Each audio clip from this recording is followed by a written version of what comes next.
ಸಾವರ್ಕರ್ ಅವರು ಬಗ್ಗೆ ಮಾಡಬಾರ್ದಾಗಿರೋ ಕೆಲಸ ಅಂದರೆ ಅವ್ರ ಪುಸ್ತಕ ಓದಬಾರ್ದು. ಓದಿದ್ರು ಕೆಟ್ರಿ ಅಂದರೆ ನಿಮ್ಮ ಜೀವನ ಸುಗಮ ಆಯಿತು, ಅನೇಕ ಜನ್ಮಗಳವರೆಗೆ ಅದು ಸಾರ್ಥಕ ಆಯಿತು. ಸಾವರ್ಕರ್ ಅಂದರೆ ಅದೊಂದು ಬೆಂಕಿಯಲ್ಲಿ ಅರಳಿದ ಹೂವು. ಸ್ವತಂತ್ರ ಭಾರತದಲ್ಲಿ ಸಾವರ್ಕರ್ನ ಅರೆಸ್ಟ್ ಮಾಡಿದ್ದೆ ಯಾಕೆಂದ್ರೆ ಪಾಕಿಸ್ತಾನದ ಪ್ರಧಾನಮಂತ್ರಿ ಬರ್ತೀಯನೆ ಸಾವರ್ಕರ್ ಇಂದ ಏನಾದ್ರು ತೊಂದರೆ ಆಗ್ಬಿಡುತ್ತೆ ಅಂತ. ಅವರು ಬ್ರಿಟಿಷರಿಗೆ ಮಾತ್ರ ಸಿಂಹ ಸ್ವಪ್ನ ಅಲ್ಲ, ಈ ಸ್ವಾತಂತ್ರ್ಯ ಬಂದ ಮೇಲೆ ಕೂಡ ನಮ್ಮ ಸರ್ಕಾರಕ್ಕೆ ಯಾಕೆ ಸಿಂಹ ಸ್ವಪ್ನ ಆಗ್ಬೇಕಾಗಿತ್ತು? ಯಾಕಂದ್ರೆ ಅವರು ಪ್ರಖರವಾದ ಪ್ರಚಂಡವಾದ ರಾಷ್ಟ್ರಭಕ್ತಿಯ ಕೆಲಸವನ್ನು ಮಾಡಿದ್ರು. ಈಸ್ಟ್ ಇಂಡಿಯಾ ಕಂಪನಿಯ ಶೇರ್ ಮೇಲೆ ಯಾಕೆ ದುಡ್ಡು ಹಾಕ್ತಿದ್ದಾರೆ ಅಂದ್ರೆ ಪುಂಡು ಪೋಖ್ರಿಗಳು, ಟಾಮಿಗಳು ಅಂತ ಕರೀತಿದ್ರು. ಅವ್ರು ಹೋಗಿ ಭಾರತದಂತ ಸಂಪದ್ಭರಿತ ದೇಶವನ್ನ ಲೂಟಿ ಹೊಡೆದು ನಮ್ಮ ದೇಶವನ್ನ ತುಂಬಿದಾಗ ನಮ್ಮಲ್ಲಿ ಒಂದು ಮಿಡಲ್ ಕ್ಲಾಸ್ ಶುರುವಾಗುತ್ತೆ. ಮಿಡಲ್ ಕ್ಲಾಸ್ ನ ಪರ್ಚೇಸಿಂಗ್ ಕೆಪಾಸಿಟಿ ಜಾಸ್ತಿ ಆಗುತ್ತೆ. ಅದರಿಂದ ಆಡಮ್ ಸ್ಮಿತ್ ಹೇಳುವಂತ ಇಂಡಸ್ಟ್ರಿಯಲ್ ರೆವಲ್ಯೂಷನ್ ಆಮೇಲೆ ಆಗತ್ತೆ ಅಂತ ಹೇಳ್ಬಿಟ್ಟು ಅವರು ಇವ್ರನ್ನ ಕಳಿಸಿದ್ ಯಾರನ್ನ ಅಂದ್ರೆ ಲೂಟಿಕೋರರು, ದಗಾಕೋರರು, ಧೂರ್ತರು, ವಂಚಕರು ಅವರೆಲ್ಲ ಇದ್ದಿದ್ದು ಈಸ್ಟ್ ಇಂಡಿಯಾ ಕಂಪನಿನಲ್ಲಿ. ನಾವು ಇದುವರೆಗೂ ಓದಿರೋ ಇತಿಹಾಸ ಇದೆಯಲ್ಲ, ಸುಳ್ಳಿನ ಇತಿಹಾಸ ನಮಗೆ ಕಲಿಸಿರುವಂಥದ್ದು. ಈಗ ಶುರುವಾಗ್ತಾ ಇರೋದು ನಿಜದ ಇತಿಹಾಸದ ಪರ್ವ. ಕೆಲವರು ಭಾಷಣ ಮಾಡಿದ್ರೆ, ಪುಸ್ತಕ ಬರೆದ್ರೆ ಆ ಮೊಮೆಂಟಿಗೆ ಪುಳಕ ಆಗುತ್ತೆ, ಆಮೇಲೆ ಜೀವನ ಮತ್ತೆ ಯಥಾಸ್ಥಿತಿಗೆ ಬರುತ್ತೆ. ಸಾವರ್ಕರ್ ಅವರು ಬಗ್ಗೆ ಯಾರಾದ್ರೂ ವ್ಯಕ್ತಿ ಮಾಡಬಾರ್ದಾಗಿರೋ ಕೆಲಸ ಏನು ಅಂದ್ರೆ ಅವ್ರ ಭಾಷಣ ಕೇಳಬಾರ್ದು. ಮಾಡಬಾರ್ದಾಗಿರೋ ಕೆಲಸ ಅಂದ್ರೆ ಅವ್ರ ಪುಸ್ತಕ ಓದಬಾರ್ದು. ಓದಿದ್ರು ಕೆಟ್ರಿ ಅಂದ್ರೆ ನಿಮ್ಮ ಜೀವನ ಸುಗಮ ಆಯಿತು, ಅನೇಕ ಜನ್ಮಗಳವರೆಗೆ ಅದು ಸಾರ್ಥಕ ಆಯಿತು. ಆದ್ರೆ ಈ ಜನ್ಮದಲ್ಲಂತೂ ನಿಮಗೆ ಪೊಲೀಸು, ಕಾಲಾಪಾನಿ, ಲಾಠಿ ಚಾರ್ಜು ಅಥವಾ ಹರ್ಷಾವ್ರ ತನಕ ವಿಷಯ ಬಂದ್ರೆ ಪೊಲೀಸ್ ವಿಚಾರಣೆ, ಕಟ್ಟಿಟ್ಟ ಬುತ್ತಿ. ಸಾವರ್ಕರ್ ಅಂದ್ರೆ ಅದೊಂದು ಬೆಂಕಿಯಲ್ಲಿ ಅರಳಿದ ಹೂವು ಅಂತ ನಾನು ಬರೆದೆ ಒಂದ್ಸರ್ತಿ. ಅದೊಂದು ಅನಂತನಾಗ್ ಸಿನಿಮಾದ ಒಂದು ಡೈಲಾಗ್ ಕೂಡ. ಅದು ಡಾಕ್ಟರ್ ಎಸ್ ಆರ್ ಲೀಲಾ ಅವರ ಚಿನ್ನದ ಯುಗಗಳು ಪುಸ್ತಕದ ಮುನ್ನುಡಿನಲ್ಲಿ ಅದನ್ನು ಬರೆದೆ, ಬೆಂಕಿಯಲ್ಲಿ ಅರಳಿದ ಹೂವು ಅಂತ. ಅವ್ರ ಬಗ್ಗೆನೇ ಬರೀತಾ ಧನಂಜಯ್ ಕೀರ್ ಹೇಳೋದು, ಸಾವರ್ಕರ್ ಜೊತೆ ಅವ್ರ ಹೆಂಡತಿ ಅಷ್ಟು ವರ್ಷ ಬದುಕಿದ್ರಲ್ಲ, ಆಕೆ ಒಂದು ಅಗ್ನಿಪರ್ವತದ ಪಕ್ಕದಲ್ಲಿ ಸದಾ ಬದುಕ್ತಾ ಇದ್ರು. ಯಾವತ್ತು ಬೇಕಾದರೂ ಸ್ಫೋಟವಾಗಬಲ್ಲಂತ ಅಗ್ನಿಪರ್ವತ ಹೇಗಿರುತ್ತೆ ಅಂದರೆ ತುಂಬ ಶಾಂತವಾಗಿರುತ್ತೆ. When it explodes nobody knows, when it explodes nobody is there to tell. ಆ ರೀತಿ ಸಾವರ್ಕರ್ ಬದುಕಿದವರು. ಸಾವರ್ಕರ್ ಹೇಗಿದ್ರು ಅಂದರೆ ಲಿಯಾಕತ್ ಅಲಿ ಅಂತ ಪಾಕಿಸ್ತಾನವೆಂಬಂಥ ಒಂದು ಪುಂಡು ಸಂಸ್ಥಾನ, ನಾನು ಅದನ್ನು ದೇಶ ಅಂತ ಯಾವತ್ತೂ ಕರೆದೇ ಇಲ್ಲ. ಇನ್ನೊಂದು 3-4 ವರ್ಷದಲ್ಲಿ ಅದರ ಅಂತ್ಯವನ್ನು ನಾವೆಲ್ಲ ಒಂದು ಸ್ವೀಟ್ ತಿಂದು ಆಚರಣೆ ಮಾಡೋರು ಇದ್ದೀವಿ. ಇತ್ತೀಚೆಗೆ ನಾನು ಭೋಪಾಲ್ಗೆ ಹೋದಾಗ ರಾಮೇಶ್ವರ ಮಿಶ್ರ ಪಂಕಜ್ ಮತ್ತು ಡಾಕ್ಟರ್ ಕುಸುಮ್ ಕೇಡಿಯಾ ಅಂತ ಇಬ್ಬರು ದೊಡ್ಡ ವಿದ್ವಾಂಸರನ್ನ ಭೇಟಿ ಮಾಡಿದೆ. ರಾಮೇಶ್ವರ ಮಿಶ್ರ ಪಂಕಜ್ ಸಂಸ್ಕೃತದಲ್ಲಿ ಬಹಳ ದೊಡ್ಡ ಲೇಖಕರು ಅವರು. ಈಕೆ ಡಾಕ್ಟರ್ ಕುಸುಮ್ ಕೇಡಿಯಾ ಇಡೀ ನಮ್ಮ ಯುರೋಪ್ ಮತ್ತು ಎಕನಾಮಿಕ್ಸ್ 2 ವಿಷಯದಲ್ಲಿ ಎಕ್ಸ್ಪರ್ಟು. ಅವ್ರ ಹತ್ರ ನಾನು ಮಾತಾಡುವಾಗ ಹೇಳಿದೆ, ನಾವಿಲ್ಲೊಂದಷ್ಟು ಚೈನಾ ಬಗ್ಗೆ ಅಧ್ಯಯನ ಮಾಡಬೇಕು ಅಂತ ಬೆಂಗಳೂರಿನಲ್ಲಿ ಅಂದ್ಕೊಳ್ತಾ ಇದ್ದೀವಿ ಅಂತ. ಅವ್ರು ತಕ್ಷಣ ಅವ್ರದ್ದೊಂದು ಪುಸ್ತಕ ತೆಕ್ಕೊಟ್ರು, ಹಿಂದಿ ಪುಸ್ತಕ. ಆ ಪುಸ್ತಕದ ಸಮ್ಮರಿ ಏನು ಅಂದರೆ ಚೈನಾ ಈಸ್ ಮೆಲ್ಟಿಂಗ್ ಅಂತ. ಒಂದು ಸಾವರ್ಕರ್ ಬಗ್ಗೆ ಮಾತಾಡೋದು ಅಂದರೆ ಸಾವರ್ಕರ್ ಜೀವನದ ಬಗ್ಗೆ ಮಾತಾಡೋದು, ಅವ್ರ ಹಾಡು ಕೇಳೋದು, ಅವರ ಕಥೆಗಳನ್ನು ಕೇಳೋದು. ಎರಡನೇದು ಸಾವರ್ಕರ್ ಯಾವ ವಿಚಾರಕ್ಕೋಸ್ಕರ ಬದುಕಿದ್ರು ಮತ್ತು ಸತ್ರು ಮತ್ತು ಇನ್ನೂ ಬದುಕಿದ್ದಾರೆ, ಆ ವಿಚಾರದ ಮುಂದುವರಿಕೆಯನ್ನು ಮಾಡುವುದು ಸಾವರ್ಕರ್ ಸಾಹಿತ್ಯದ ಕೆಲಸ ಅಂತ ನಾನು ಅನ್ಕೊಂಡಿದ್ದೀನಿ. जो काम उन्होंने किया है उसको विस्तार करना हमारा काम है. जो साम्राज्य उन्होंने जीता है उसको बरकरार रखना हमारा काम है और उसको विस्तार करना हमारा काम. ಅವ್ರು ಯಾವುದೋ ಒಂದು ಸಾಮ್ರಾಜ್ಯವನ್ನ, ವಿಚಾರ ಸಾಮ್ರಾಜ್ಯವನ್ನು ಕಟ್ಟಿದ್ದಾರೆ, ಅದನ್ನು ಕಾಪಾಡುವುದು ಮತ್ತು ಅದನ್ನು ವಿಸ್ತರಣೆ ಮಾಡುವುದು ಒಂದು ವೈಚಾರಿಕ ಕೆಲಸ ಅಂತ. ಹಾಗಾಗಿ ನಾವು ಸಾವರ್ಕರ್ ಭಜನೆ ಮಾಡ್ತಿಲ್ಲ. ಸಾವರ್ಕರ್ ತುಂಬಾ ದೊಡ್ಡವರು ಈ ತರ ಅನೇಕ ಗಾಂಧಿ ಭಜನಾ ಮಂಡಳಿಗಳು, ನೆಹರು ಭಜನಾ ಮಂಡಳಿಗಳು, ಅಂಬೇಡ್ಕರ್ ಭಜನಾ ಮಂಡಳಿಗಳು, with due respect to these people ನಡೆದಿದೆ. ಅಂಬೇಡ್ಕರ್ ಈ ವಾಸ್ ಎ ನ್ಯಾಷನಲಿಸ್ಟ್, ಅದು ಬೇರೆ ವಿಷಯ. ಆದರೆ ಅವರ ಅನುಯಾಯಿಗಳ ಬಗ್ಗೆ ಹೇಳಿ ನಾವು ಆ ಕೆಲಸ ಮಾಡ್ತಿಲ್ಲ. ಸಾವರ್ಕರ್ ಅವರ ಸಾಹಿತ್ಯ ಏನಿದೆ ಅದರ ಒಳಗಿನ ಸತ್ವ ಏನೋ ಅದು ಯಾವುದ್ರ ಕಡೆ ಬೆರಳು ತೋರಿಸ್ತಾ ಇದೆ, ಇಂಡಿಕೇಟ್ ಮಾಡ್ತಾ ಇದೆ ಅನ್ನುವುದನ್ನ ಹೇಳುವುದು ನಮ್ಮ ಉದ್ದೇಶ. ನನ್ನ ಹತ್ರ ಒಂದು ಪುಸ್ತಕ ಇದೆ. ಆ ಪುಸ್ತಕದ ಮೊದಲನೇ ಪುಟದ ಕಡೆ ತಮ್ಮ ಗಮನವನ್ನ ಸೆಳಿತೀನಿ. ಈ ಪುಸ್ತಕದ ಹೆಸರು ವಿಕ್ರಾಂತ ಭಾರತ ಅಂತ. ಇದು ತಿರುಮಲೆ ತಾತ್ಯಾಚಾರ್ಯ ಶರ್ಮಾ, ತೀತಾಶರ್ಮರು, ಇಲ್ಲೇ ಬೆಂಗಳೂರಿನಲ್ಲೇ ಇದ್ದವರು, ಬಹಳ ದೊಡ್ಡ ರಾಷ್ಟ್ರವಾದಿ ಪತ್ರಕರ್ತರು ತೀತಾಶರ್ಮರು. ಅವರು 1857ರಿಂದ 1947 ತನಕ ನಡೆದ 90 ವರ್ಷಗಳ ವಿಪ್ಲವ ಮಹಾಕ್ರಾಂತಿಗಳ ಒಂದು ಕಥೆಯನ್ನು ಬರೆದುಕೊಂಡು ಬಂದಿದ್ದಾರೆ. ಅದು ವಿಕ್ರಾಂತ ಕರ್ನಾಟಕ. ಇದು ಗುಂಡೂರಾವ್ ಅವರು ಮುಖ್ಯಮಂತ್ರಿ ಇದ್ದಾಗ ಪ್ರಕಟವಾದ ಪುಸ್ತಕ. ಇದು ಮುಂಚೆನೂ ಆಗಿದ್ದಿರ್ಬೋದು. ಅಲ್ಲಿ ಏನ್ ಕೇಳಿದ್ರು, ನಾವು ಭಾರತಕ್ಕೆ ಬರ್ತೀವಿ ಅಂತ ಬ್ರಿಟಿಷ್ನವ್ರು ಹೇಳಿದಾಗ ಭಾರತದ ರಾಜರನ್ನ ನೀವು ನಮ್ಮ ಗುತ್ತಿಗೆಗೆ ರಹದಾರಿ ಕೊಡಿ ಅಂತ ಬ್ರಿಟಿಷ್ ಕಂಪನಿಯವರು ಕೇಳ್ತಾರೆ, ಈಸ್ಟ್ ಇಂಡಿಯಾ ಕಂಪನಿಯವರು. ಅವಾಗ ನಮ್ಮ ದೇಶದವರು ಅವ್ರಿಗೆ ಹೇಳುವಂತ ಮಾತೇನು ಅಂದ್ರೆ, ನಿಮ್ಮ ಕಂಪನಿಯ ಆಡಳಿತ ಸಮಿತಿಗೆ ಯೋಗ್ಯರನ್ನು ಸಮರ್ಥರನ್ನು ನೇಮಿಸಿಕೊಳ್ಳಿ, ನಮ್ಮ ದೇಶಕ್ಕೆ ಅಪಕೀರ್ತಿ ತರದಂತ ಸದ್ಗೃಹಸ್ಥರು ಸಮಿತಿಯಲ್ಲಿರಲಿ ಅಂತ ಹೇಳ್ತಾರೆ. ಅವಾಗ ಈಸ್ಟ್ ಇಂಡಿಯಾ ಕಂಪನಿಯ ಸೂತ್ರಧಾರಿಗಳು ಶರ್ಮರು ಬರೆಯುವಂತೆ ಸಂಕೋಚ ಪಡದೆ ಮುಚ್ಚುಮರೆ ಮಾಡದೆ ಸ್ಪಷ್ಟವಾಗಿ ಈ ತರ ಉತ್ತರ ಕೊಡ್ತಾರೆ. ಏನು, ಈ ನಮ್ಮ ಕಂಪನಿಯಲ್ಲೇ ಅಂದ್ರೆ ಬ್ರಿಟಿಷ್ ಈಸ್ಟ್ ಇಂಡಿಯಾ ಕಂಪನಿಯಲ್ಲೇ ಯಾವ ಉದ್ಯೋಗ ಸ್ಥಾನಕ್ಕೂ ಸದ್ಗೃಹಸ್ಥರನ್ನು ನೇಮಿಸಿಕೊಳ್ಳಬಾರದೆಂದು ನಿರ್ಣಯ ಮಾಡಿದ್ದೇವೆ. ಇದು ಗೌರ್ಮೆಂಟ್ ಆಫ್ ಕರ್ನಾಟಕ ಪ್ರಕಟ ಮಾಡಿರೋ ಪುಸ್ತಕ, ರಾಷ್ಟ್ರೋತ್ಥಾನ ಸಾಹಿತ್ಯ ಅಥವಾ ಸಾವರ್ಕರ್ ಸಾಹಿತ್ಯ ಸಂಘದವ್ರು ಮಾಡಿರೋದಲ್ಲ. ಅಂದ್ರೆ ಸರ್ಕಾರಿ ಪ್ರಕಟಣೆಗೆ 2ನೇ ಪುಟ ಇದು. ನಾವು ಒಳ್ಳೆ ಮನುಷ್ಯರನ್ನ ಯಾರನ್ನೂ ನೇಮಕ ಮಾಡ್ಕೊಳ್ಳಲ್ಲ ಅಂತ ಬ್ರಿಟಿಷ್ನವ್ರು ಬರೀತಾ ಇದ್ದಾರೆ, ಈಸ್ಟ್ ಇಂಡಿಯಾ ಕಂಪನಿಯವರು. ಅವ್ರ ಯೋಗ್ಯತೆ ನೋಡಿ, ಪುಂಡರು, ಪೋಖ್ರಿಗಳು. ನಮ್ಮ ವ್ಯಾಪಾರಕ್ಕೆ ನಮ್ಮ ಮನಸ್ಸಿಗೆ ಒಪ್ಪಿಗೆಯಾಗುವಂತಹ ಗುಣಗಳುಳ್ಳವರನ್ನೇ ನೇಮಿಸಿಕೊಳ್ಳಲು ನಮಗೆ ಅವಕಾಶ ಮಾಡಿಕೊಡತಕ್ಕದ್ದು. ಸದ್ಗೃಹಸ್ಥರನ್ನು ನಾವು ನೇಮಿಸಿದ್ದಾದರೆ ಸಾಮಾನ್ಯವಾದ ಸಾಹಸ ಸೂರೆಗಾರರ ಅನೇಕರಿಗೆ ಸಂಶಯವಾಗುತ್ತದೆ. ತಾವು ಸಲ್ಲಿಸಿರುವ ಚಂದಾ ಹಣವನ್ನು ಅವರು ಹಿಂದಕ್ಕೆ ತೆಗೆದುಕೊಳ್ಳಬಹುದು. ಅಂದ್ರೆ ಇಂಗ್ಲೆಂಡಿನ ಜನ ಎಂಥ ಅಯೋಗ್ಯರು. ಅವರು ಈಸ್ಟ್ ಇಂಡಿಯಾ ಕಂಪನಿಯ ಶೇರ್ ಮೇಲೆ ಯಾಕೆ ದುಡ್ಡು ಹಾಕ್ತಿದ್ದಾರೆ ಅಂದ್ರೆ ಪುಂಡು ಪೋಖ್ರಿಗಳು, ಟಾಮಿಗಳು ಅಂತ ಕರೀತಿದ್ರು ಅವ್ರನ್ನ. ಅವ್ರು ಹೋಗಿ ಭಾರತದಂತ ಸಂಪದ್ಭರಿತ ದೇಶವನ್ನು ಲೂಟಿ ಹೊಡೆದು ನಮ್ಮ ದೇಶವನ್ನ ತುಂಬಿದಾಗ ನಮ್ಮಲ್ಲಿ ಒಂದು ಮಿಡಲ್ ಕ್ಲಾಸ್ ಶುರುವಾಗುತ್ತೆ. ಮಿಡಲ್ ಕ್ಲಾಸ್ನ ಪರ್ಚೇಸಿಂಗ್ ಕೆಪಾಸಿಟಿ ಜಾಸ್ತಿ ಆಗುತ್ತೆ. ಅದರಿಂದ ಆಡಮ್ ಸ್ಮಿತ್ ಹೇಳುವಂತ ಇಂಡಸ್ಟ್ರಿಯಲ್ ರೆವಲ್ಯೂಷನ್ ಆಮೇಲೆ ಆಗತ್ತೆ ಅಂತ ಹೇಳ್ಬಿಟ್ಟು ಅವರು ಇವ್ರನ್ನ ಕಳಿಸಿದ್ ಯಾರನ್ನ ಅಂದ್ರೆ ಲೂಟಿಕೋರರು, ದಗಾಕೋರರು, ಧೂರ್ತರು, ವಂಚಕರು, ಪಾಷಂಡಿಗಳು, ಲಫಂಗರು, ಅವರೆಲ್ಲ ಇದ್ದಿದ್ದು ಈಸ್ಟ್ ಇಂಡಿಯಾ ಕಂಪನಿನಲ್ಲಿ. ಇದನ್ನ ನಾವು ಈಸ್ಟ್ ಇಂಡಿಯಾ ಕಂಪನಿ ಆಳ್ವಿಕೆ ಅಂತ ಹೇಳ್ತಾ ಇದ್ವಿ.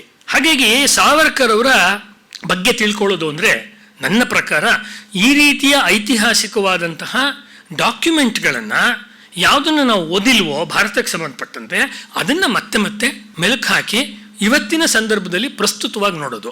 ಅವರು ಕೂಡ ಅದನ್ನೇ ಮಾಡಿದ್ರಲ್ವೇ ಲಂಡನ್ನಲ್ಲಿ ಇದ್ದಾಗ. 22 ವರ್ಷದಲ್ಲಿ ಅವರು ಲಂಡನ್ನಿನ ಇಂಡಿಯಾ ಹೌಸ್ನ ಲೈಬ್ರರಿನಲ್ಲಿ ಕೂತ್ಕೊಂಡು ಹಳೆಯ ಗ್ರಂಥಗಳನ್ನು ಮತ್ತೆ ಕಡತಗಳನ್ನು ತೆಗೆದು ಈ ವಿಷಯಗಳನ್ನು ಹುಡುಕಿದ್ರು. ಫ್ಯಾಕ್ಟ್ ಇದೆಯಲ್ಲ ಅದನ್ನ ಇರುವಂತೆ ಅವ್ರು ಇಡ್ತಿರ್ಲಿಲ್ಲ, ಅದಕ್ಕೆ ಇಂಟರ್ಪ್ರಿಟೇಷನ್ ಅನ್ನು ಕೊಡ್ತಾ ಇದ್ರು. ಭಾರತದಲ್ಲಿ ಇದ್ದಂತಹ ರಾಜರು ರಾಣಿಯರು ಒಂದು ದಿವಸವೂ ಬ್ರಿಟಿಷರು ನೆಮ್ಮದಿಯಾಗಿರುವಂತೆ ಅವ್ರನ್ನ ಮಲಗಲಿಕ್ಕೆ ಬಿಡ್ಲಿಲ್ಲ. ಕಾಡಿದ್ರು, ಅವ್ರನ್ನ ಚಚ್ಚಿದ್ರು, ಬಡಿದ್ರು ರಸ್ತೆಗಳಲ್ಲಿ ಹಾಕಿ ಬ್ರಿಟಿಷರನ್ನ. ಇದು 1757 ಇಂದ 1856 ತನಕ ನಡೆದಿದ್ದು. ಆದರೆ ನಮ್ಮಲ್ಲಿ ಏನ್ ಹೇಳ್ತಾರೆ ಅಂದ್ರೆ ನಮ್ಮಲ್ಲಿ ಸಾವರ್ಕರ್ ಹೇಳಲಿಲ್ಲ. ತುಂಬಾ ಜನ ಹೇಳ್ತಾರೆ Savarkar first war of Indian independence ಪುಸ್ತಕ ಬರೆದ್ರು ಅಂತ. ಫಸ್ಟ್ ಅಂತ ಅವ್ರ ಪುಸ್ತಕದಲ್ಲಿ ಇಲ್ಲ. ಇಂಡಿಯನ್ ವಾರ್ ಆಫ್ ಇಂಡಿಪೆಂಡೆನ್ಸ್ ಅಂತ ಇದೆ. ಇದು ಬೇಕಾದಷ್ಟಾಗಿದೆಯಲ್ಲ. ಕಿತ್ತೂರು ಚೆನ್ನಮ್ಮ ಮಾಡಿಲ್ವಾ ನಮ್ಮಲ್ಲೇನೆ? ಉದಾಹರಣೆಗೆ ಇದರಿಂದ ಕನ್ನಡ ಹೋರಾಟಗಾರರು ನೀವು ಸಾವರ್ಕರ್ ಹೇಳ್ತಾ ಇದ್ದೀರಾ, ನಮ್ಮಲ್ಲಿರೋ ಹೋರಾಟ.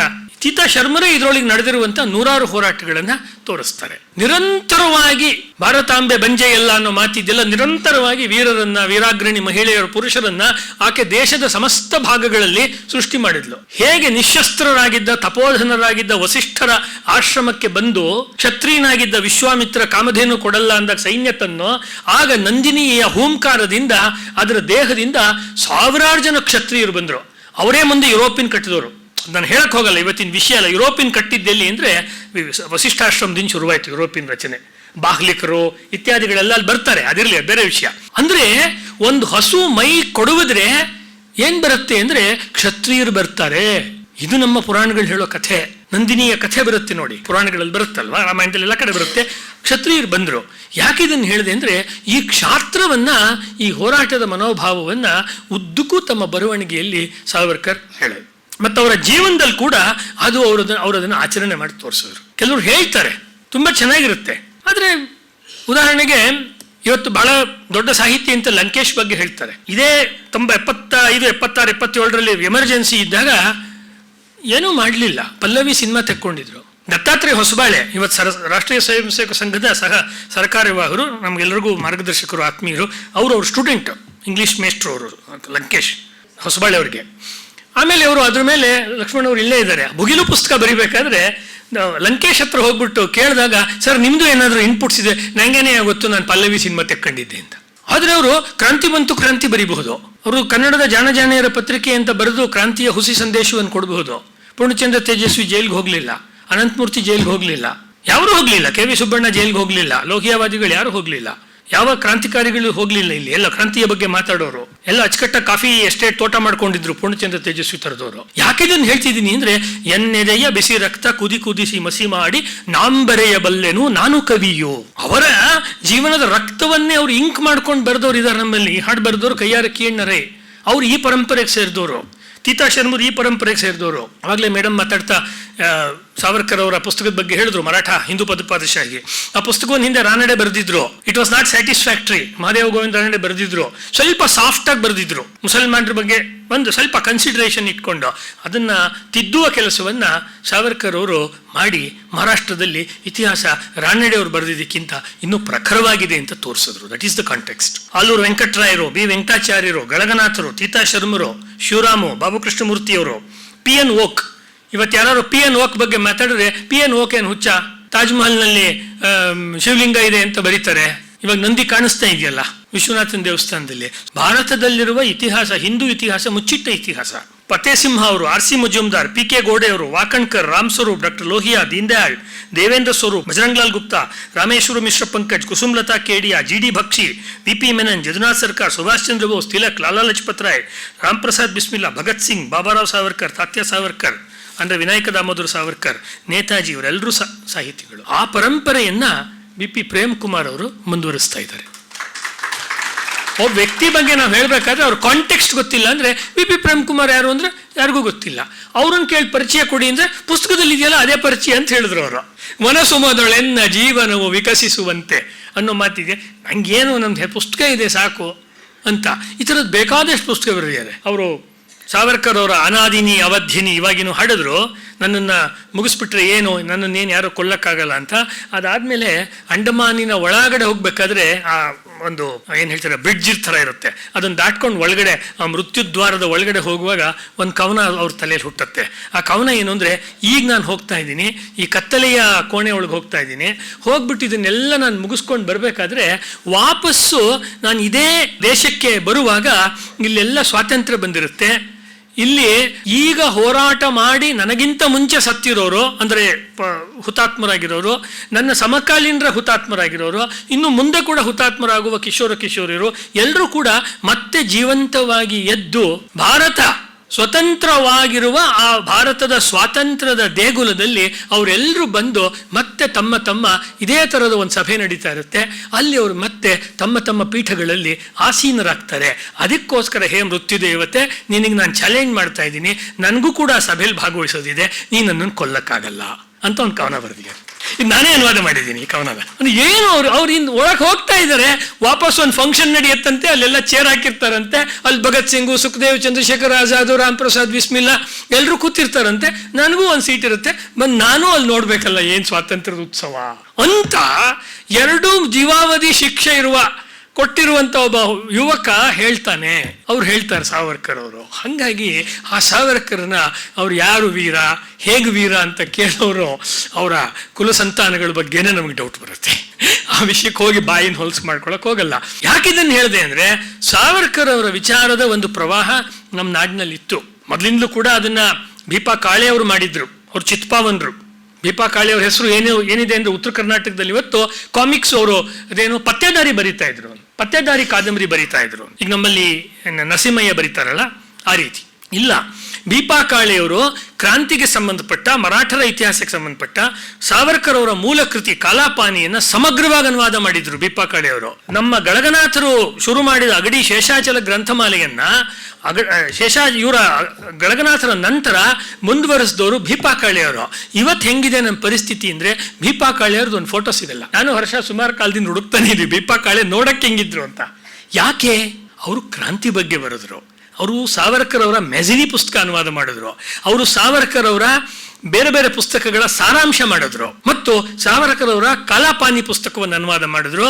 ಮತ್ತು ಬೇರೆ ಬೇರೆ ಕೇಳ್ಕರ್ ಅವರು, ತಿಲಕರ ಮೊಮ್ಮಗ ಕೇಳ್ಕರ್ ಬರೆದಂಥ ಮರಾಠ ಹಿಸ್ಟ್ರಿಯನ್ನ 2 ವಾಲ್ಯೂಮ್ಸ್ನಲ್ಲಿ ಕನ್ನಡಕ್ಕೆ ಮಾಡಿದ್ರು. ಈ ಅಪರಾಧಕ್ಕಾಗಿ ಕನ್ನಡ ಸಾಹಿತ್ಯ ಲೋಕ, ಆ ಭಾಗದ ಧಾರವಾಡ ಉತ್ತರ ಕರ್ನಾಟಕದ ಸಾಹಿತಿಗಳ ಗುಂಪು ಅವರ ಹೆಸರನ್ನ ಎಲ್ಲೂ ಮೇಲೆತ್ತದಂತೆ ನೋಡ್ಕೊಳ್ತು.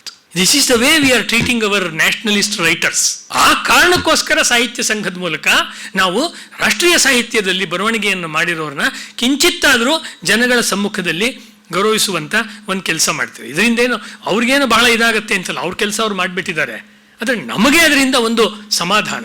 ನಮ್ಮ ಕಾಲದಲ್ಲಿ ಹೀಗೊಬ್ರು ಇದ್ರು, ಈ ರೀತಿ ಒಬ್ರು ಬರೆದಿದ್ದಾರೆ, ಅದನ್ನ ನಾವು ಓದಿದ್ದೀವಿ. ಬಿ ಪಿ ಪ್ರೇಮ್ ಕುಮಾರ್ ಅವರು ಬರೆದಿರುವಂತ ಪುಸ್ತಕಗಳನ್ನ ಓದಿದ್ದೀವಿ, ನಾವು ಅದನ್ನ ಓದಿ ಸಂತೋಷ ಪಟ್ಟಿದ್ದೀವಿ, ಆ ಪುಸ್ತಕದಿಂದ ನಮಗೆ ಲಾಭ ಆಗಿದೆ ಅನ್ನುವುದನ್ನ ಹೇಳುವುದಕ್ಕೋಸ್ಕರವಾಗಿ ನಾವು ಈ ರೀತಿ ಕಾರ್ಯಕ್ರಮವನ್ನ ಮಾಡ್ತಾ ಇರೋದು. ಇಲ್ಲಿ ಈ ಒಂದು ಅವರ ಬರವಣಿಗೆಯ ಒಂದು ವಿಶೇಷತೆ ಹೇಳಬೇಕು ಅಂದರೆ 1857 ಪುಸ್ತಕದ ಶತಮಾನೋತ್ಸವ ಅಂತ ಕಾಣಿಸ್ತದೆ ಅದು ಪ್ರಕಟವಾಗಿ. ಅವಾಗ ಕನ್ನಡದಲ್ಲಿ ಅನೇಕರು ಆ ಪುಸ್ತಕವನ್ನು ತರೋ ಪ್ರಯತ್ನ ಮಾಡಿದರು. ರಾಷ್ಟ್ರೋತ್ಥಾನ ಸಾಹಿತ್ಯದಿಂದ ನಮ್ಮ ಸ್ನೇಹಿತ ಚಕ್ರವರ್ತಿ ಸೂಲಿಬೆಲೆ ಅವರ ಪುಸ್ತಕ ವಾಕ್ಚಿತ್ರ ಬಂತು. ಬಾಬು ಕೃಷ್ಣಮೂರ್ತಿ ಅವರ ಪುಸ್ತಕ ಅವರೇ ಸ್ವತಂತ್ರವಾಗಿ ಪ್ರಕಟ ಮಾಡಿ ಶೃಂಗೇರಿ ಸ್ವಾಮಿಗಳು ಅದನ್ನು ಬಿಡುಗಡೆ ಮಾಡಿದ್ರು.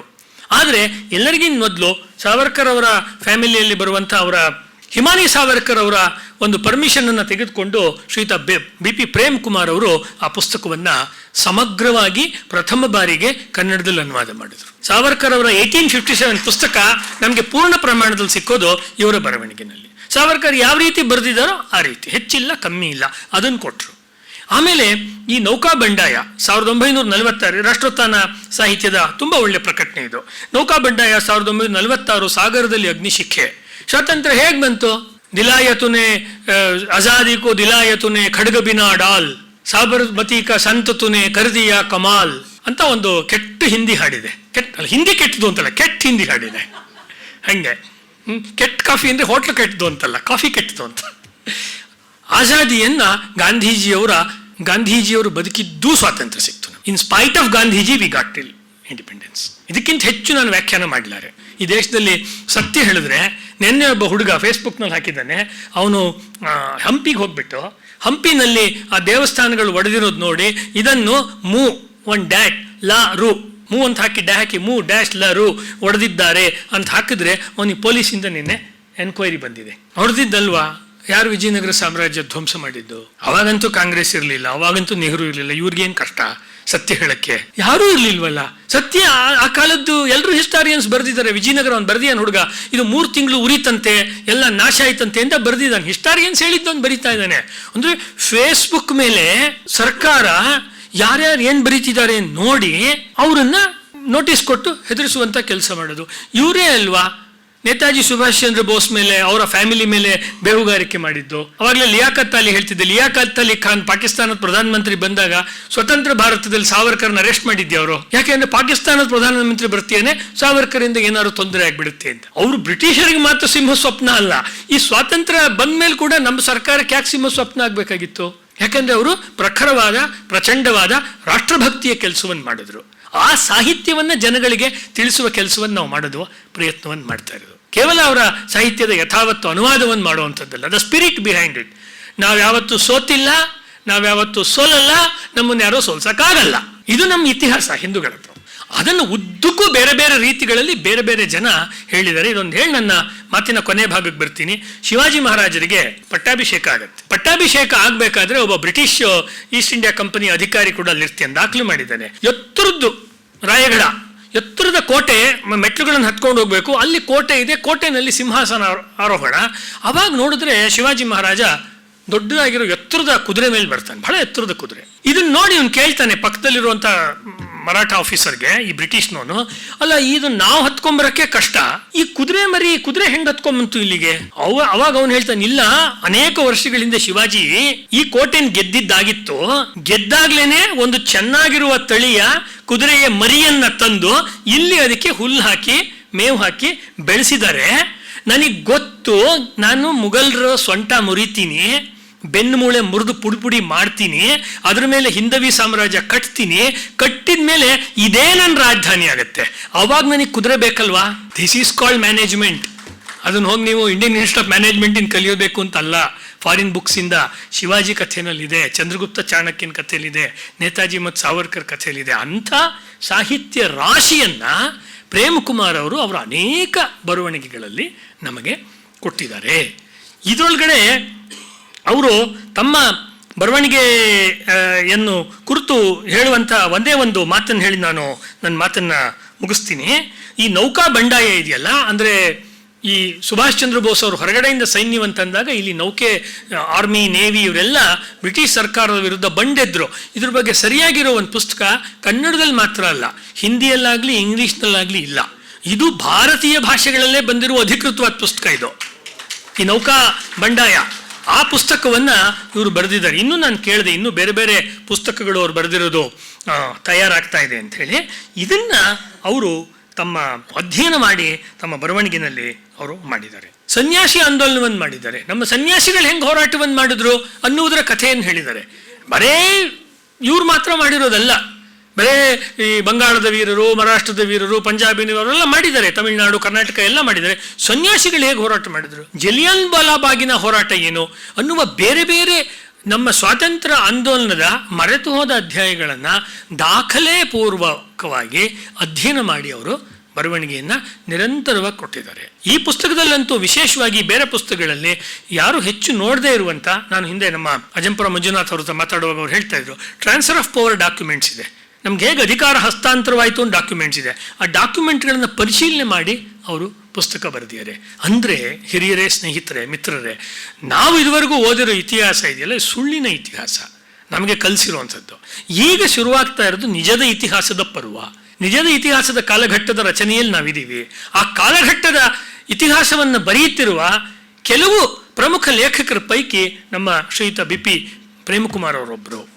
ಹಾಗಾಗಿ ಸಾವರ್ಕರ್ ಸಾಹಿತ್ಯ ಸಂಘದ ವತಿಯಿಂದ ನಾವು ಅವರ ಬರವಣಿಗೆಯನ್ನು ಗೌರವಿಸಿ, ಅವರ ಈ ಸಾಹಿತ್ಯ ಸೇವೆಯನ್ನು, ಅವರ ಸರಸ್ವತಿ ಸೇವೆಯನ್ನು ಅಂತ ಹೇಳ್ಬೋದು, ಅಥವಾ ಸ್ವಲ್ಪ ಸೇರಿಸಿ ಅವರ ದುರ್ಗಾ ಸೇವೆಯನ್ನು ಅಂತಲೂ ಹೇಳ್ಬೋದು. ಏಕೆಂದರೆ ಕ್ರಾಂತಿ ಸಾಹಿತ್ಯವಾದ್ರಿಂದ ಆ ಶಬ್ದದ ಬಳಕೆಯನ್ನು ಮಾಡ್ಬೋದು. ಅದನ್ನು ಮಾಡಿದ್ದಾರೆ. ಅವ್ರು ಎಷ್ಟು ಸೌಮ್ಯವಾಗಿ ಕಾಣಿಸ್ತಾರೋ ಅವ್ರ ಬರವಣಿಗೆ ಅಷ್ಟೇ ಆಳವಾಗಿದೆ, ಪ್ರಖರವಾಗಿದೆ.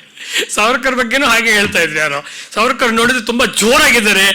ಯಾರು ರತ್ನಗಿರಿ ಜೈಲಿಗೆ ಬಂದಾಗ ಅನ್ಸುತ್ತೆ, ಒಬ್ಬ ಜಪಾನಿ ಹುಡುಗನೋ ಯಾರನ್ನೋ ಅಲ್ಲಿ ಜೈಲಿಗೆ ಹಾಕಿರ್ತಾರೆ. ಅವ್ನು ಕೇಳ್ತಾರೆ, how many days you swam in the river, in the sea, in the ocean ಅಂತ ಕೇಳ್ತಾರೆ. ಅವನು ಓನ್ಲಿ ಫ್ಯೂ ಮಿನಿಟ್ಸ್ ಅಂತಾರೆ ಸಾವರ್ಕರ್. ಎಷ್ಟು ದಿನಗಳ ತನಕ ನೀವು ಈಜ್ತಾ ಇದ್ರಿ ಸಮುದ್ರದಲ್ಲಿ ಅಂತ. ಅಂದರೆ ಅವ್ರ ಬಗ್ಗೆ ಆ ಥರ ಕಥೆ ಹಬ್ಬಿರುತ್ತೆ. ಸ್ವಲ್ಪ ಅಷ್ಟ. ಅವ್ರು ನೋಡಿದ್ರೆ ತೆಳ್ಳಿಗೆ ಸಾಮಾನ್ಯವಾದ ಒಬ್ಬ ವ್ಯಕ್ತಿ ಥರ ಕಾಣಿಸ್ತಾ ಇದ್ರು. ಅವ್ರು ಗುಡುಗಿದ್ರೆ ಬರೆದ್ರೆ ಅದು ಇವತ್ತಿನ ತನಕ ಮಾರ್ದನಿಸ್ತಾ ಇದೆ. ಆ ರೀತಿಯ ಕೃತಾರ್ಥವಾದ ಸಾಹಿತ್ಯವನ್ನು ಬರೆದು ಕನ್ನಡ ಭಾಷೆಗೆ ಒಂದು ದೊಡ್ಡ ಅಮೂಲ್ಯವಾದ ಕೊಡುಗೆಯನ್ನು, ರಾಷ್ಟ್ರೀಯ ಸಾಹಿತ್ಯಕ್ಕೆ ಅಮೂಲ್ಯವಾದ ಕೊಡುಗೆಯನ್ನು ನೀಡಿದ್ದಾರೆ. ತನ್ಮೂಲಕ ಕನ್ನಡ ಸಾಹಿತ್ಯ ಶ್ರೀಯನ್ನು ಅವರು ವೃದ್ಧಿ ಮಾಡಿದ್ದಾರೆ. ಯಾವುದು ನಮಗೆ ತುಂಬ ಕಡಿಮೆ ಇತ್ತು ಆ ರೀತಿಯ ಒಂದು ಕೊರತೆಯನ್ನು, ಆ ರೀತಿಯ ಭಾಗದ ಸಾಹಿತ್ಯವನ್ನು ಅವರು ನಮಗೆ ಕೊಟ್ಟಿದ್ದಾರೆ. ಆ ಕಾರಣಕ್ಕೋಸ್ಕರವಾಗಿ ಶ್ರೀಯುತ ಬಿ.ಪಿ. ಪ್ರೇಮಕುಮಾರ್ ಅವರ ಸಾಹಿತ್ಯವನ್ನು ಗುರುತಿಸಿ ನಾವು ಅವರ ಕೃತಿಗಳನ್ನು ಗೌರವಿಸಿ ಇವತ್ತು ಸಾವರ್ಕರ್ ಸಾಹಿತ್ಯ ಸಂಘದ ವತಿಯಿಂದ ಈ ಒಂದು ವೀರ ಸಾವರ್ಕರ್ ರಾಷ್ಟ್ರೀಯ ಪುರಸ್ಕಾರವನ್ನು ನಾವು ಎಲ್ಲರ ಒಂದು ಒಪ್ಪಿಗೆ ಮೇರೆಗೆ ನೀಡ್ತಾ ಇದ್ದೀವಿ. ಇದರ ಮೂಲಕ ಆಗಬೇಕಾದ್ದೇನು ಅಂದರೆ, ಪ್ರೇಮ್ಕುಮಾರ್ ಅವರ ಸಾಹಿತ್ಯವನ್ನು ಜನ ಇನ್ನಷ್ಟು ಓದಬೇಕು. We have to read him more. ಒಬ್ಬ ಸಾಹಿತಿಗೆ ಕೊಡಬಹುದಾದ ಗೌರವ ಹಾರ ತುರಾಯಿಗಳು, ಪ್ರಶಸ್ತಿ ಫಲಕಗಳಲ್ಲ. ಅದೆಲ್ಲ ಸ್ವಲ್ಪ ಕಾಲ ಮಾತ್ರ ಸಂತೋಷ ಕೊಡುತ್ತೆ. ಅವರ ಕೃತಿಯನ್ನು ಯಾರಾದರೂ ಓದಿದ್ರೆ, ಯಾರಾದ್ರು ಹಾಡು ಹೇಳಿದರೆ, ನಿಮ್ಮ ಹಾಡು ಕೇಳಿಸ್ಕೊಂಡೆ ಎಷ್ಟು ಚೆನ್ನಾಗಿತ್ತು ಅದೊಂದು ಸಾಲು, ಎಷ್ಟು ಚೆನ್ನಾಗಿ ಪಲ್ಕಿದ್ದೀರಾ ಅಂದರೆ ಅವ್ರಿಗೆ ಇಡೀ ದಿವಸ ಏನೋ ಒಂದು ಸ್ವರ್ಗ. ಸಾಹಿತಿಗಳಿಗೆ ಅದು ಬೇಕಾಗಿರೋದು. ಅದನ್ನು ಮಾಡಿದ್ರೆ ಈ ಸಭೆಯಲ್ಲಿರುವಂಥ ಮತ್ತು ನಾಳೆ ಇದು ರೆಕಾರ್ಡಿಂಗ್ ಆಗಿರುತ್ತೆ ನೋಡುವಂಥ ಯುವಕ ಯುವತಿಯರು ತಮ್ಮ ಪೆನ್ನನ್ನು ಈ ರೀತಿಯ ಬರವಣಿಗೆಗೆ ಮೀಸಲಿಟ್ಟರೆ ಅದೇನೇ ಮೋದಿಯವರು ಹೇಳುವ ಒಂದು ಅಮೃತಗಳಿಗೆ. ಆ ಅಮೃತ ಕಾಲದ ಕಡೆ ಹೋಗಬೇಕಾದ್ರೆ ಅಮೃತಸ್ಯ ಪುತ್ರಾಹ ಅನ್ನುವಂಥ ಸಾಹಿತ್ಯವನ್ನು ರಚನೆ ಮಾಡುವುದು ಈಗಾಗಲೇ ವಯಸ್ಕರಾಗಿರುವ ಹಿರಿಯರಾಗಿರೋ ಸಾಹಿತಿಗಳ ಜವಾಬ್ದಾರಿ ಮಾತ್ರ ಅಲ್ಲ, ಈಗ ಬರುತ್ತಿರುವಂಥ ಯುವ ಪೀಳಿಗೆಯ ಸಾಹಿತಿಗಳು ಆ ರೀತಿ ಬರವಣಿಗೆಯನ್ನು ಅವರು ಕೈಗೆತ್ಕೊಳ್ಬೇಕು.